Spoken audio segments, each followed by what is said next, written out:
pantai pasir di desa nelayan. Tiba-tiba orang menemukan mayat raksasa dengan ketinggian 200 meter. Semua orang bergegas untuk bertemu mayat itu. Seorang ilmuwan bernama Stephen juga datang dan merekam semuanya. Raksasa ini memiliki bentuk hidung dan mulut klasik, menunjukkan bahwa dia adalah orang yang agak pendiam dan rendah hati. Beberapa ikan sedang berenang di genangan air yang di telapak tangannya. Mereka tidak tahu dari mana dia berasal. Tapi kemunculan ini mengejutkan. Seseorang berjalan di atas tubuh raksasa. Lalu semakin banyak orang juga mendekati mayat itu. Mereka memanjat untuk belajar, bermain, bahkan berkelahi, berlatih menari. Stephen mengerutkan kening. Duduk di sisi yang jauh dan amati. Masa lalu. Munculnya mayat raksasa bukan sesuatu yang aneh lagi. 3 hari kemudian, kecuali beberapa bayi. Tempat ini kurang bising. Sebagai gantinya, ada beberapa orang yang mencari cara untuk membelah mayat ini untuk memindahkannya. Di malam hari, Stephen mendekati mayat itu lagi. Wajah mayat secara bertahap kehilangan kemudaannya. Tampak sebagai tubuhnya mulai membusuk. Genangan air di tangannya dulu juga sudah mengering. Lengan kiri raksasa itu terputus. Bola mata penuh dengan puntung rokok dan sampah. Dia seperti kapal yang telah ditinggalkan dan terdampar di pantai. Tidak bisa kembali seperti dulu. Selanjutnya adalah Doodle. Dengan ekstremitas terus diamputasi. Sampai tidak bisa menemukannya lagi. Beberapa bulan kemudian, orang-orang secara bertahap melupakan mayat raksasa itu. Setiap bagian tubuhnya mulai diciptakan kembali di kota. Tulang kaki terdampar di tepi sungai. Iga digantung di toko daging. Tengkorak disembunyikan di bar pinggiran kota. Mungkin semua orang sudah pernah pergi ke pantai untuk melihat raksasa. Maka mereka masih merindukannya. Tapi dalam ingatan mereka, dia juga hanya hewan laut raksasa. Tapi di mata Stephen, raksasa itu masih hidup. Stephen sering bermimpi raksasa terbangun, pergi ke setiap jalan kota, untuk mendapatkan bagian tubuhnya kembali. Lalu kembali ke laut. Raksasa tenggelam dalam air seperti dewa mati. Atau paus terdampar. Seiring dengan sejarah perkembangan ilmu pengetahuan dan teknologi, orang tidak lagi percaya pada dewa. Tetapi mereka selalu mengejar jalan untuk menjadi dewa. Dalam perkembangan yang pesat ini, orang secara bertahap melupakan hormat dan kekaguman terhadap alam. Masa depan. Orang-orang menemukan cara untuk membuat orang menjadi abadi. Semacam teknik peremajaan sudah diciptakan. Tapi sumber daya alam terbatas. Jika manusia selamanya muda tanpa menjadi tua, maka masalah ledakan penduduk akan terjadi. Jadi untuk memastikan manfaat yang diperlukan, orang tidak diperbolehkan memiliki anak.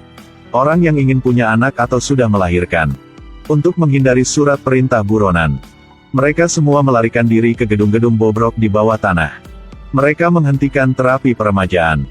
Terimalah hukum alam lahir, tua, sakit dan mati. Aktor utama adalah seorang polisi bernama Chris. Selama misi pengendalian populasi, dia sudah menembak mati seorang anak laki-laki yang lucu. Jadi dia harus menderita krisis mental itu. Di saat-saat terakhir kehidupan, anak laki-laki sudah memegang boneka beruang dinosaurus. Dinosaurus ini muncul dalam hidupnya lagi dan lagi. Karena penasaran, jadi dia sudah pergi ke toko kolektor di bawah tanah melalui alamat yang tercetak di label dinosaurus. Di sini dia bertemu seorang gadis. Gadis ini sedikit takut. Matanya mengalihkan, dia membelinya dan dengan cepat pergi. Chris dengan pengalaman penuh segera menemukan petunjuknya. Harus mengikuti gadis itu ke rumah bobrok. Di sini, Chris melihat gadis itu memiliki seorang bayi. Gadis menggendong bayi yang ketakutan. Tapi Chris tidak pernah menunjukkan niat untuk membunuh. Dia bilang dia hanya ingin menanyakan beberapa pertanyaan padanya. Sambil berbicara, Chris tahu gadis itu telah hidup 218 tahun. Tapi selama waktu itu, hanya penampilan bayi baru membuatnya berpikir bahwa hanya ketika menyerah pada keabadian, dia bisa menyadari nilai sesuatu. Semua ada di mata anak itu. Dia melihat cahaya, kepolosan, dan vitalitas. Bukan mata tanpa emosi dari yang abadi. Seperti Chris. Chris melihat bayi di depannya dan menjadi kontemplasi. Tapi tiba-tiba, mungkin itu naluri seorang ibu. Gadis mengambil kesempatan yang Chris tidak memperhatikan. Mencoba mencuri pistol dari Chris. Tapi dia segera dikendalikan oleh Chris. Pada waktu bersamaan, Chris mengangkat pistol ke arah bayi. Gadis itu memohon padanya untuk tidak membunuh bayi itu. Bawa aku pergi, bunuh aku baik-baik saja.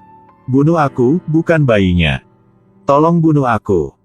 Akhirnya Chris tenang kembali. Dia tidak menembak tapi langsung keluar. Di luar sedang hujan. Ketika dia mengangkat kepala, dia melihat rekannya sudah datang. Dua orang saling memandang. Rumah itu mengeluarkan suara anak-anak menangis. Mereka berdua tahu apa yang terjadi. Kedua orang mengangkat pistol dan saling menempak. Polisi itu sudah mati. Chris juga terluka parah. Tapi dia tidak langsung jatuh. Dia berjalan beberapa langkah ke depan. Dia membuang pistolnya, melihat ke langit. Di belakangnya hanya rumah busuk yang ditutup penuh lumut hijau. Air hujan jatuh di wajah Chris.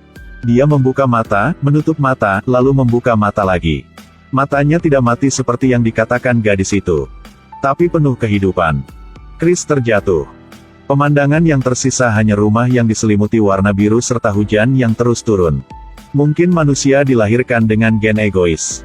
Tapi, moralitaslah yang membuat kita berbeda daripada binatang buas. Tempat ini adalah bintang beku. Di masa depan, manusia akan mengalami transformasi. Untuk mendapatkan kekuatan dan stamina Superman. Untuk bisa menaklukkan alam semesta. Tetapi karena industri berkembang pesat. Jalanan juga dipenuhi dengan pengembara dan pecandu perlahan-lahan sekarat. Tapi Sedgwick adalah pengecualian. Adalah penduduk bumi yang sampai ke planet ini. Jadi Sedgwick distigmatisasi oleh banyak orang. Sedgwick adalah satu-satunya anak yang belum berubah.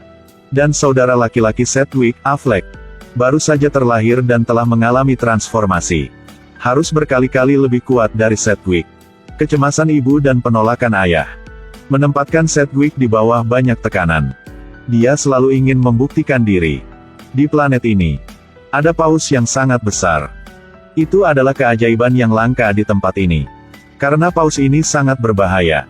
Jadi jika seseorang melihat pauses, maka itu akan menjadi simbol kekuatan dan keberanian orang itu. Sedgwick memutuskan untuk menantang pauses. Jadi malam itu, Sedgwick dan Affleck tinggalkan kota bersama rekan-rekan dan pergi ke tempat yang ada pauses. Ingin melihat pauses, harus terlebih dahulu menggunakan mesin untuk memancingnya keluar.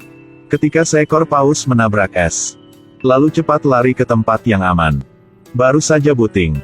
Bayangan yang raksasa muncul dari bawah es. Mereka yang segera memahami waktu. Para rekan yang berubah berlari ke depan. Dan Sedgwick masih memiliki tubuh orang normal. Terjebak di belakang.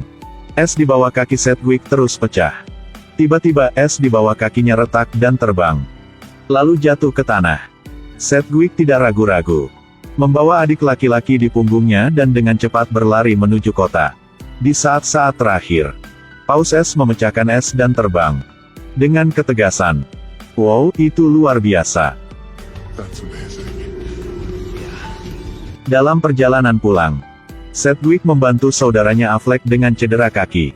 Salah satu rekan bercanda mengambil topi Affleck. Kemudian, Affleck, ayo naik.